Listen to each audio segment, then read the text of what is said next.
जानकार है।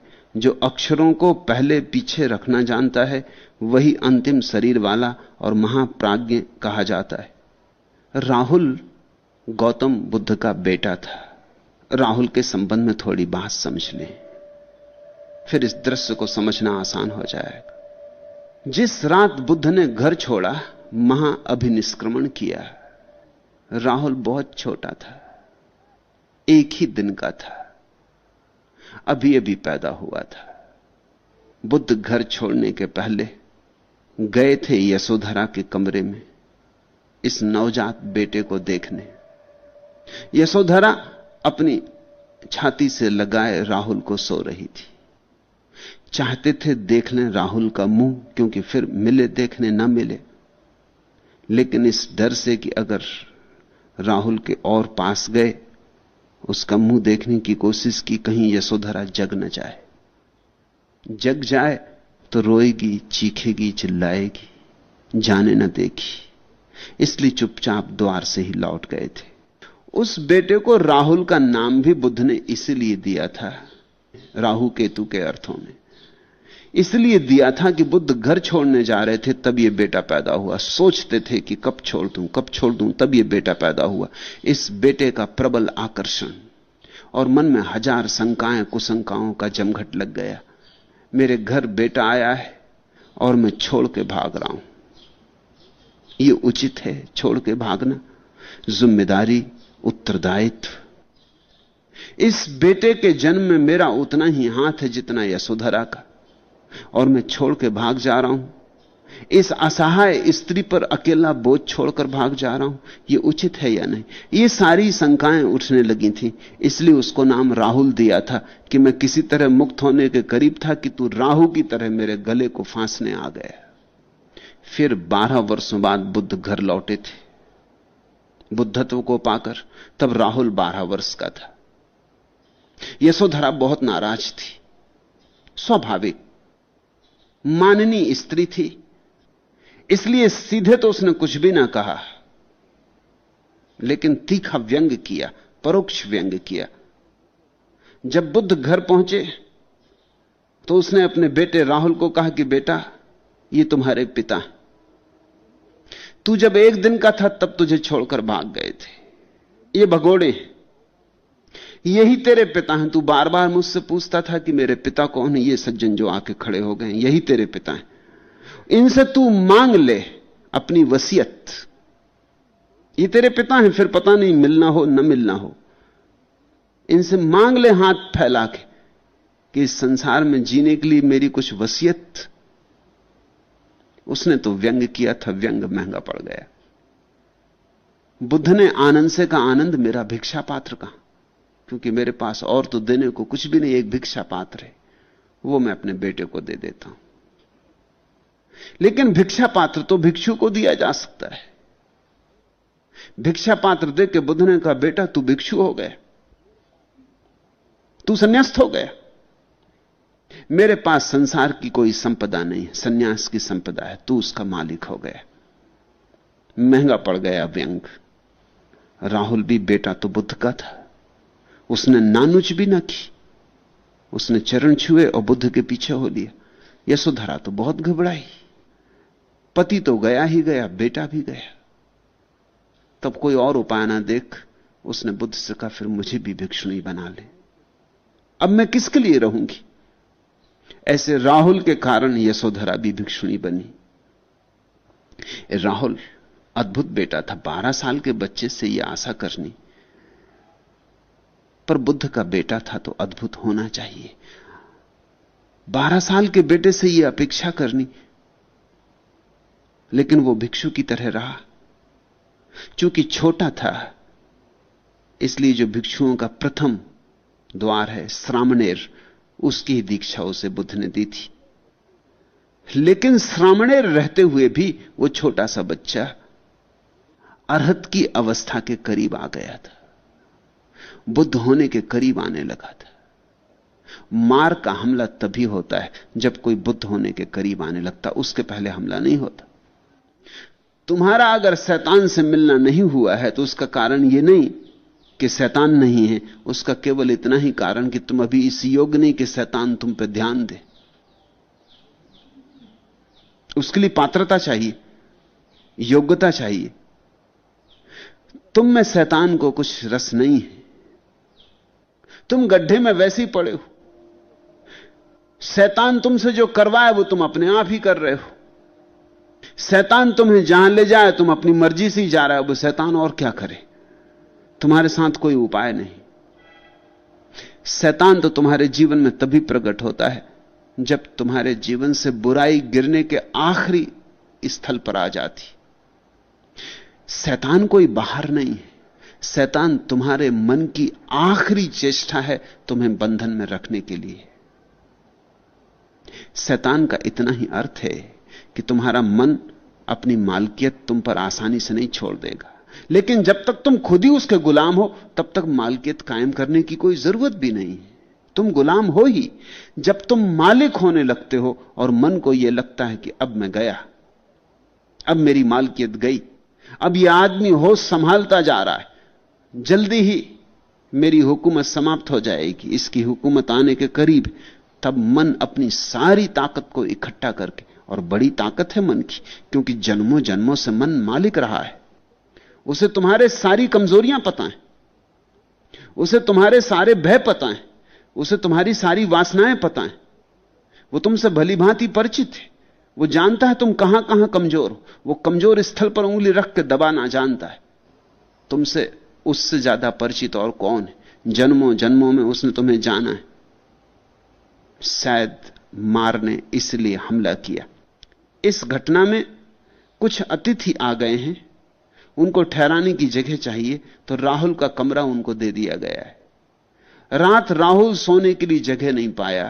कोई और उपाय ना देखकर जहां बुद्ध ठहरे थे उस गंधकुटी में, बुद्ध जहां ठहरते थे उस कुटी का नाम गंधकुटी होता था, क्योंकि बुद्ध में एक गंध है परलोक की। जहां ठहरते थे उसका नाम गंधकुटी रखा जाता था। वहां परमात्मा की सुगंध होती, वहां बिना किसी सुगंध के सुगंध होती, वहां बिना किसी वाद्य के संगीत बजता, वहां एक रोशनी होती अंधेरे में भी। वहां बुद्धत्व का वास था। वह जगह मंदिर थी। कोई जगह ना देख के राहुल फिर बुद्ध की गंधकुटी के बाहर बरामदे में जाके सो रहा। एक तो राहुल धीरे धीरे, यद्यपि ऊपर से श्रामणेर था, बच्चा था, लेकिन भीतर थिर होता जा रहा था। अंतिम घड़ी करीब आ रही थी और शायद उस दिन अंतिम घड़ी बहुत करीब आ गई बुद्ध के सानिध्य के कारण। पहली बार बुद्ध के बरामदे में सोया था राहुल। बुद्धत्व की मौजूदगी, उसके भीतर जो जागता हुआ बुद्धत्व है, उसको बड़ा सहारा बन गई होगी। यही तो साधु संग का रहस्य और राज है। अगर तुम किसी साधु के पास हो तो तुम्हारे भीतर साधुता को छलांग लेने की सुविधा ज्यादा होगी। तुम अगर असाधु के पास हो तो तुम्हारे भीतर जो शैतान है उसका बस तुम पर ज्यादा होगा, क्योंकि आदमी अनुकरण से जीता है। तुमने कभी ख्याल किया, 4 आदमी उदास बैठे हो और तुम भी उनके पास जाके बैठ जाओ, तुम उदास हो जाते हो। 4 आदमी हंसते हो, तुम उदास आए थे, 4 आदमियों को हंसते देख के तुम भी मुस्कुराने लगते, हंसने लगते, भूल ही जाते। बुद्धत्व की सन्निधि उस रात। बुद्ध अपनी गंधकुटी में भीतर सोए हैं, राहुल बाहर बरामदे में लेट रहा है। शैतान ने हमला किया, मार ने हमला किया। मार जानता है, छोटा बच्चा है, अभी 12-13 साल का है। काम वासना के द्वारा इस पर हमला नहीं किया जा सकता। काम वासना का हमला तो 14 साल के बाद हो सकता है। 2 ही हमले संभव हैं, या तो काम या भय। छोटा बच्चा भय के द्वारा ही डमाडोल किया जा सकता है। जवान आदमी शायद भय से डमाडोल ना हो, लेकिन काम वासना से डमाडोल होता है। यह छोटा बच्चा है, इसके पास नंगी अप्सराएं नचाने से कुछ भी ना होगा। वो ऋषि मुनियों के पास नचाना ठीक है, ये छोटी बच्चा है, ये इसको समझेगी नहीं। ये शायद बैठ के मजा लेने लगे, सोचे क्या हो रहा है, तमाशा हो रहा है। इसमें कुछ परिणाम ना होगा नंगी अप्सराएं नचाने से। ये शायद मस्त होकर सो जाए कि ठीक है नाचो, खूब नाचो जितना नाचना हो। इसमें कोई परिणाम ना हो, क्योंकि परिणाम तभी हो सकता है जब वासना सजग हो गई हो। बूढ़े में हो सकता है, कभी कभी तो जवान से भी ज्यादा होता है बूढ़े में, क्योंकि जवान में शक्ति भी होती है, वासना भी होती। बूढ़े में वासना तो उतनी की उतनी होती, शक्ति खो गई होती।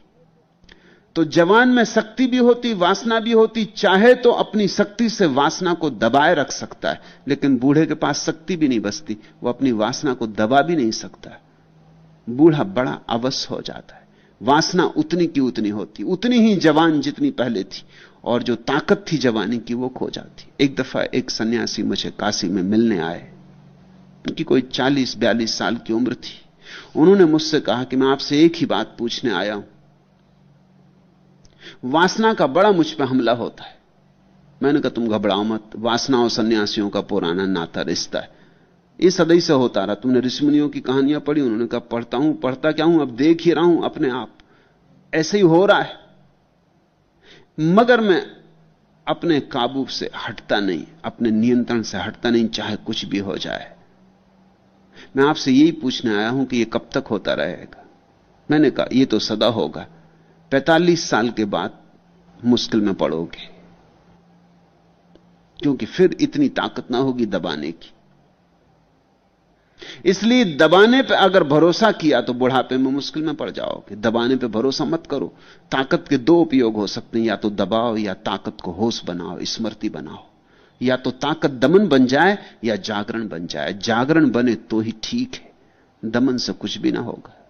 उन्होंने कहा आप भी क्या बात कर रहे हैं? मैं तो सदा यही सोचता रहा कि जवानी है और कितने दिन, और 2-4-10 साल की बात है, 50 साल के बाद फिर क्या होना, फिर तो बुढ़ापा आ जाएगा। आप क्या बात कर रहे हैं?